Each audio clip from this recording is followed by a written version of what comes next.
चुस्त दुरुस्त यूनिफॉर्म व्यक्तित्व को रोबीला बना देता है।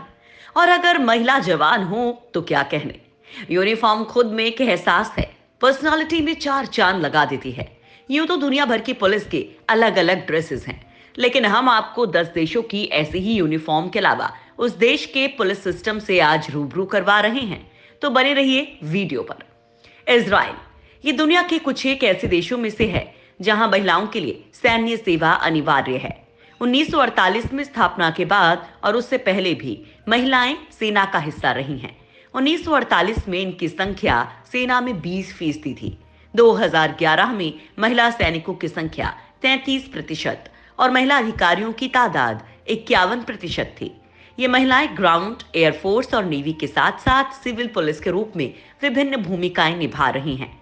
पुलिस फोर्स में इनके जिम्मे आम जनता की सुरक्षा, कानून व्यवस्था, अपराध नियंत्रण और ट्रैफिक व्यवस्था है, उसी तरह जैसा कि सामान्य तौर पर सभी देशों में होता है। हॉलैंड ये पिक्चर हॉलैंड की महिला पुलिस अधिकारी की है, जो यूनिफॉर्म में नहीं है लेकिन ड्यूटी पर है। यहाँ प्रांत के हिसाब से पुलिस व्यवस्था है, लेकिन ये 2 हिस्सों में बटी है। एक राष्ट्रीय पुलिस है जो हर तरह के अपराधों की जांच, अपराधियों की धरपकड़ करती है और केस दर्ज कर अदालत तक पहुंचाती है। दूसरी व्यवस्था के तहत पुलिस स्थानीय म्युनिसिपैलिटी के अधीन होती है। इनमें से कुछ अधिकारियों को ही किसी को हथकड़ी लगाकर गिरफ्तार करने की शक्ति प्राप्त होती है। फिनलैंड यहाँ की पुलिस आंतरिक सुरक्षा मंत्रालय के तहत नेशनल पुलिस बोर्ड में शामिल है। यहाँ 2 नेशनल पुलिस यूनिट और 11 लोकल पुलिस विभाग हैं। इनकी बैच में 2 धारी तलवार के हैंडल में शेर बना हुआ है। चीन Chinese People's Armed Police Force PAP अर्धसैनिक पुलिस बल है, जो सिविलियन पुलिसिंग का काम भी करती है। आग से बचाने का काम भी इसी के जिम्मे है कि लड़ाई के दौरान ग्राउंड फोर्स की तरह काम करती है। PAP के सर्विसमैन आर्म पुलिस सोल्जर्स कहलाते हैं। इनकी ड्रेस ऑलिव ग्रीन है। इनकी कुल संख्या 15 लाख है। ग्रीस यहाँ की पुलिस हेलेनिक पुलिस के नाम से जानी जाती है। यहाँ की पुलिस फोर्स रोड ट्रैफिक से लेकर आतंकवाद तक को नियंत्रित करती है। इसके वर्तमान प्रमुख पुलिस लेफ्टिनेंट जनरल निकोस पापागियानोपोलस हैं। इस फोर्स में police officers, civilian, border guards और स्पेशल पुलिस गार्ड शामिल हैं। इंडोनेशिया यहाँ की पुलिस को पोल्ट्री कहते हैं। ये पहले इंडोनेशिया नेशनल आर्म फोर्स आब्री के नाम से जानी जाती है। सेना से इसे औपचारिक रूप से 1999 में अलग कर दिया गया। ये पहले इंडोनेशिया नेशनल आर्म फोर्स आब्री के नाम से जानी जाती है। सेना से इसे औपचारिक रूप से 1999 में अलग कर दिया गया, लेकिन आती ये रक्षा मंत्रालय के अंतर्गत है।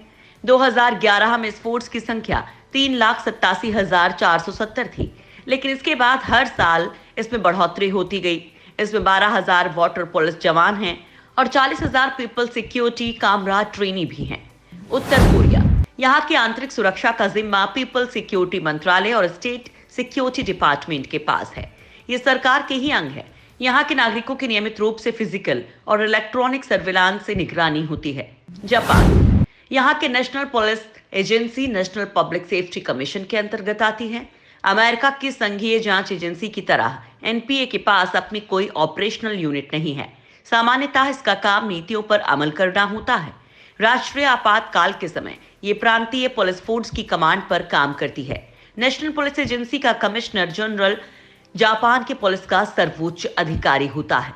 उसके नीचे डिप्टी कमिश्नर जनरल होता है। यहाँ अपराध रोकने की जिम्मेदारी कम्युनिटी सेफ्टी ब्यूरो की है।